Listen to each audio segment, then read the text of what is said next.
Hello बच्चों, आइए प्रश्न को देखते हैं। आयुर्विज्ञान के विद्यार्थियों की एक टीम को अंतरंग अध्ययन जो कि इंटर्नशिप के बारे में बोल रखा है के दौरान नगर के किसी चिकित्सालय में सर्जरी, जिसको शल्य क्रिया में बोलते हैं, में सहयोग करना है। सर्जरी को अति जटिल, जटिल, सामान्य, सरल या अति सरल श्रेणियों में रखने की जो प्रायिकताएं हैं वो क्रमशः 0.15, 0.20, 0.31, 0.26 और 0.08 है। किसी विशेष सर्जरी को निम्नलिखित श्रेणियों में रखने की प्रायिकताएं ज्ञात कीजिए। यहाँ पे देखो, पहला भाग बोला गया है जटिल या अति जटिल, दूसरा भाग बोला है न तो अति जटिल और न ही अति सरल, और तीसरा भाग बोला गया है सामान्य या जटिल, चौथे भाग में बोला गया है सामान्य या सरल। प्रश्न को हल करने से पहले इसकी मुख्य अवधारणा के बारे में चर्चा कर लेते हैं। मुख्य अवधारणा, अब देखो यहाँ पे सबसे पहली चीज, अगर दो घटनाएं घटित होती है तो उनके बीच में संबंध ये होता है कि कम से कम जैसे ए और बी दो घटनाएं घटित हो रही है तो कम से कम एक घटना के घटित होने की प्रायिकता बराबर हो जाएगी। ए के घटित होने की प्रायिकता प्लस बी के घटित होने की प्रायिकता, और दोनों के एक साथ घटित होने की प्रायिकता को इसमें से घटा देंगे। अब उसके बाद देखो सवाल पे चलते हैं हम लोग। सवाल में जैसा कि हमें दिया गया है 5 प्रकार की घटनाएं हमें लेनी है, तो इवन हम लोग ले लेते हैं कि देखो सामान्य, अति जटिल ये सर्जरी होना, सर्जरी का अति जटिल होना लिख देते हैं। सर्जरी का अति जटिल होना, अति जटिल होना। उसके बाद देखो E2 जो घटना है वो हम लोग ले लेते हैं सर्जरी का जटिल होना, सर्जरी का जटिल होना। उसके बाद आगे बढ़ते हैं और E3 घटना की बात कर लेते हैं, मतलब कि सर्जरी का सामान्य होना। ये अपने पास हो जाएगा सर्जरी का सामान्य होना। इसके बाद देखो अगली घटना क्या आ जाएगी, सर्जरी का सरल होना। E4 घटना सर्जरी का सरल होना, सर्जरी का सरल होना, ठीक है, ये बराबर आ जाएगी। और ये यहाँ पे E5 जो घटना है वो बराबर आ जाएगी सर्जरी का अति सरल होना, सर्जरी का अति सरल, अति सरल होना। और यहाँ पे देखो प्रायिकता भी साथ साथ ही दे रखी है, तो प्रायिकता भी यहाँ पे लिख देते हैं कि E1 के घटित होने की प्रायिकता, यहाँ पे लिख देंगे E1 के घटित होने की प्रायिकता PE1 ये किसके बराबर आ जाएगी, 0.15 के बराबर। फिर E2 के घटित होने की प्रायिकता PE2 ये अपने पास 0.20 के बराबर।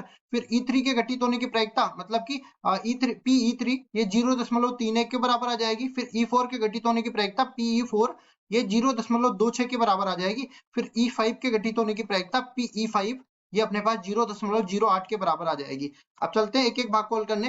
पहले भाग में जटिल या अति जटिल होना, मतलब कि इस तरीके से ए भाग अपने पास जटिल या अति जटिल होना, मतलब कि PE1 यूनियन PE2, ठीक है, यही तो निकालना है मेरे को, क्योंकि E1 को अति जटिल बोला है और E2 को जो है जटिल बोला है, तो PE1 यूनियन E2 मेरे को निकालना है। ये बराबर किसके हो जाएगा, PE1 प्लस में PE2 और माइनस में PE1 इंटरसेक्शन E2। अब देखो PE1 इंटरसेक्शन E2 का मतलब यह है कि दोनों का एक साथ घटित होना, मतलब कि अति जटिल और जटिल, तो दोनों एक साथ तो घटित हो नहीं सकती, या तो अति जटिल होगी या फिर जो है जटिल होगी, तो ये तो अपने पास 0 के बराबर हो जाएगा।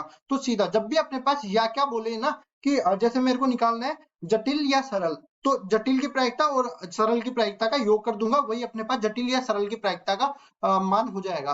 तो यहाँ पे PE1 यूनियन E2 ये किसके बराबर आ जाएगा, देखो PE1 का मान किसके बराबर है, 0.15 के बराबर, तो 0.15 यहाँ पे रख देंगे। और दूसरा यहाँ पे क्या है, सॉरी जटिल या अति, ठीक है, अति जटिल हमने पहले लिख दिया तो कोई दिक्कत नहीं है। यहाँ पे PE1 का मान ये अपने पास पहले आ गया, लेकिन ठीक है, E1 यूनियन E2 बोलो चाहे E2 यूनियन E1 बोलो, बात तो बराबर है। दूसरा अपने पास PE2 का मान 0.20 है, तो इसको भी लेते हैं। देखो ये अपने पास हो जाएगा 0.20, कुल मिला के दोनों का योग करते हैं तो 0.35 के बराबर हो जाएगा। लिख देते हैं 0.35, ये अपने पास किसके बराबर हो जाएगा, या तो सर्जरी अपने पास जटिल बने या सर्जरी अपने पास अति जटिल बने, इसकी प्रायिकता आ गई।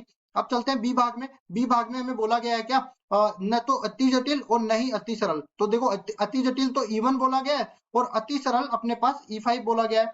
तो इसका मतलब ये देखो, न तो अति जटिल, न तो अति जटिल तो E डैश हो जाएगा, और उसके बाद न ही अति सरल तो E डैश E5 इसका डैश हो जाएगा। इस तरह से बन गया ना, न तो अति जटिल और न ही अपने पास अति सरल। तो यहाँ पे बेज पर में लगा देंगे। बेज पर में क्या होता है, जब अपने पास ये बन जाएगा तो पूरे में अपने पास E1 यूनियन E5 ले लेंगे और इस पूरे का हम लोग पूरक ले लेंगे। पूरक यहाँ पे इस तरह से बन जाएगा और इसकी प्रायिकता हमें निकालनी है। तो हम लोग जानते हैं कि किसी घटना के घटित होने की प्रायिकता और उसके पूरक के घटित होने की प्रायिकता, मतलब उस घटना के घटित नहीं होने की प्रायिकता, इन दोनों का योग 1 के बराबर होता है। तो ये अपने पास 1 माइनस में Pe1 यूनियन E5 के बराबर हो जाएगा।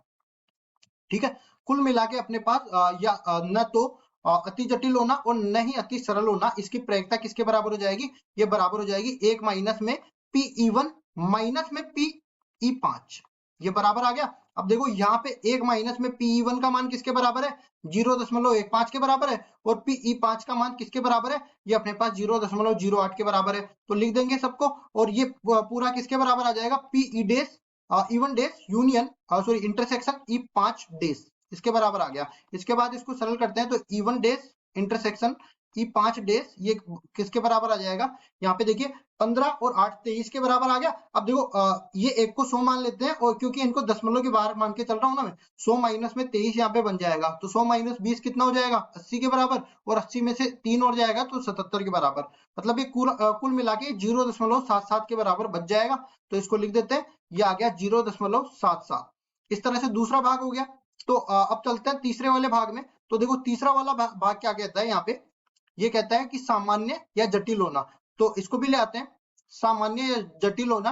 तो P, अब देखो सामान्य तो क्या बोला गया है? घटना सामान्य मतलब E3, और यहाँ पे जटिल किसको बोला गया है? E2। तो E2 यूनियन E3 यहाँ पे बन जाएगा। तो Pe2 यूनियन E3 अपने पास बनेगा, जिसको मैंने कहा था कि एक साथ घटित होना तो 0 के बराबर है। तो यहाँ पे Pe2 प्लस में Pe3 के बराबर ये आएगा। तो यहाँ से देखिए Pe2 यूनियन E3 का मान किसके बराबर आ जाएगा? ये बराबर आ जाएगा E2 का मान तो अपने पास 0.20 के बराबर है, और Pe3 का मान किसके बराबर है? ये 0.31 के बराबर है। तो इसको भी लिख देते हैं। कुल मिला के इन दोनों का योग करेंगे तो 0.51 के बराबर आ जाएगा। तो या तो जटिल या फिर जो है सामान्य होने की जो प्रायिकता है ना, वो बराबर आ गई 0.51 के। ये तीसरा भाग हो गया। अब चौथे भाग में चल लेते हैं। देखो चौथा भाग क्या बोला गया है यहाँ पे? सामान्य या सरल होना। सामान्य तो किसको बोला गया है? E3 को, और सरल E4 को। तो Pe3 यूनियन E4 मेरे को निकालना है। लिखते हैं यहाँ पे Pe3 यूनियन E4, ये बराबर किसके आ जाएगा? एक साथ घटित होना 0 के बराबर, और Pe3 प्लस में Pe4 के बराबर ये बन जाएगा। Pe3 का मान अभी अभी मैंने रखा है यहाँ पे 0.31 के बराबर, और E4 का मान किसके बराबर है? 0.26 के बराबर। तो इसको भी लिख देते हैं प्लस में 0.26, और ये पूरा बराबर हो जाएगा Pe3 यूनियन E4 के बराबर। अब देखो यहाँ पे इनको जोड़ते हैं तो ये देखिए 6 और 1 7 के बराबर हो जाएगा, 3 और 2 5 के बराबर हो जाएगा। 0.57 के बराबर ये आ गया। मतलब या तो अपने पास सामान्य बने या फिर सरल बने। इसकी प्रायिकता किसके बराबर आ गई? इसकी प्रायिकता आ गई 0.57 के बराबर। तो ये चौथे भाग का उत्तर हो गया। इस तरह से चारों भाग हल करके बता दिए और इनके उत्तर निकाल दिए हैं, और आशा करता हूँ ये सवाल आपको समझ में आया होगा। धन्यवाद।